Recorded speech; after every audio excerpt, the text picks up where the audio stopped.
From studios at the Milwaukee Journal-Sentinel, this is Fourth and State.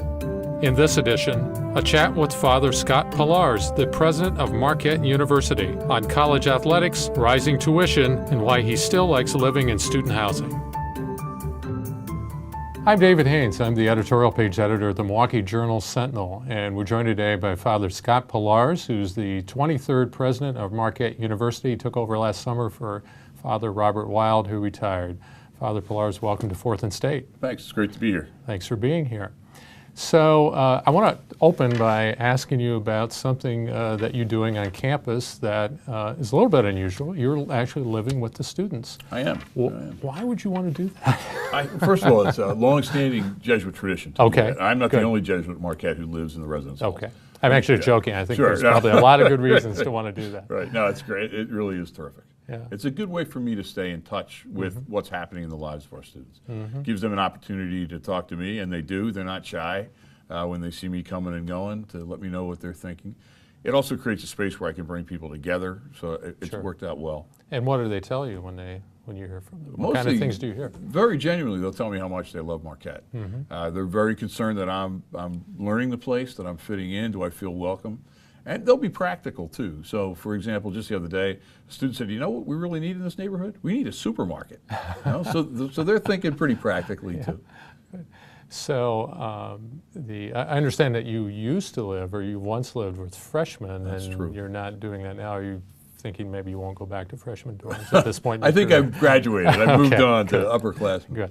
Well, Father Wild, your predecessor, was known as a builder. Right. The campus needed some physical improvements. As a result, during his tenure, there's a new law school, new dental school, the Al McGuire Center, any number of new building projects. In a lot of ways, that's Father Wild's legacy at Marquette. What do you think your legacy might end up being? Yeah, and I want to say that the university will be forever grateful to Bob for what he did. He really moved the institution forward, and more than just the capital things that you see. That's true. But on that capital front, certainly, universities are never finished. It's the nature of the enterprise that academic disciplines are evolving all the time. The needs of our students and our faculty are changing. So even a very practical example, think of technology on a college campus now compared to where it was when I was in college. You know, it's a whole new world. So we're always trying to keep up with what our students and our faculty need. So inevitably there'll be some new building. We're in a process now of planning, and that planning process will help us establish some priorities around what ought to happen in the short term and then what can take a little longer. And I think you'd mentioned in an editorial board with us earlier that process might take about a year and a half. That's right. What happens after the process is over, the planning process? We'll work in a broad-based way across campus to make sure everybody's voice is heard. We'll try to process that information as best we can. Ultimately, we'll take a plan to the Board of Trustees and ask them to endorse it, to approve it. And that will help us, for example, establish fundraising priorities around some of these capital projects that will naturally evolve over the course of the next 3, 4, 5, 7 years. Now, your background is in the liberal arts. You've talked a lot about how the liberal arts are a tradition in the Jesuit tradition. Talk a bit about that and how you see that playing out at Marquette. Sure. When the Jesuits were founded and when the Jesuits got into the business of education, it was the Renaissance. And they were very enthusiastic about humanism and the way in which the humanistic disciplines of literature and history and theology and philosophy could develop people as great critical thinkers, would encourage people to write and to speak well. They had a real sense of the importance of rhetoric. You know, we use that as a negative or pejorative term these days, but they were really convinced if you got just the right words in just the right order, you could change the world. Those fundamental commitments to the humanities have never changed in the almost 500 years of Jesuit education. We still hold true to our commitment that those are life changers. And if we take people through those kinds of courses into the issues that we as humans will inevitably wrestle with, people will be in a better place. I'm sorry, there's also, out of those traditions, a real commitment to service, to making the world more gentle and more just. Let's shift gears a bit. The President in his State of the Union address last week issued a challenge to university presidents such as yourself. He essentially said that the cost of higher education is growing at too high of a rate. You agree with that, and what can be done about it if you agree? I certainly think the president makes some very valid points, and it's a concern that we all share. Everybody involved in the project of higher education in the United States is acutely aware of this. And I could say, knowing a lot of my colleagues very well, it's what keeps us up at night. And we really do try our best to control those costs. And I think we welcome the challenge from the president. And also, we're going to go after that challenge, and at the same time, at a place like Marquette, for example, keep our commitment to access.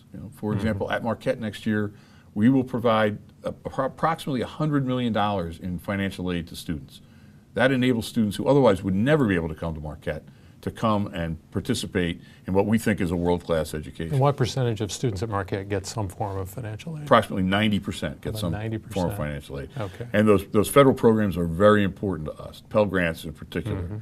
They really are ways in which students can access education, and if they're gone, the whole world of American higher education is going to change dramatically. So you must have some concern about budget cutting in Washington. Of course, and a lot of us spend a lot of time there. I was there last week with other organizations of university presidents, and we spent a lot of time talking about a strategy for how do we convince people of the importance of preserving these programs.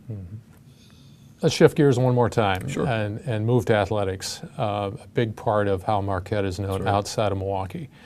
There's been a lot of turmoil in the Big East Conference over the past year. Do you think the Big East is now settled? Do you think it can survive? How do you feel about Marquette's role in the Big East? Sure. I think Marquette's in a very good place in the Big East. We're a non-football playing school. Much of the turmoil had to do with football and BCS and television contracts. So while we were involved in those conversations, we were not on the precipice the way some other schools were. I think we've stabilized the conference by bringing in some very fine schools to play football only, and then some other schools that will participate across the board, so who will be our colleagues and our competitors. But I think the Big East is now in a pretty good place. It was a long fall, though, I could tell you that. And you've said you didn't really expect to have to deal with the breakup of the Big East. No, I don't think any of us anticipated that was going to happen. But I do think we're in a good place now. Now, you're teaching a class this semester, and you've done that traditionally. What are you teaching, and how's that going? I'm teaching British literature in the 16th century. I have, I think, 16 students. Most of them are juniors and seniors. I was surprised that they're not mostly English majors. There's a pretty wide, really? wide variety of students in the class. They've been great. They're really terrific. And we meet once a week in a seminar style. And it's not the most accessible stuff in the world, but they're really working hard at it. Yeah, oh good. Well, Father Pilarz, thanks so much for your time. Good luck at Marquette. Appreciate you coming on 4th and State. Thanks. It was great to be here. Thank you.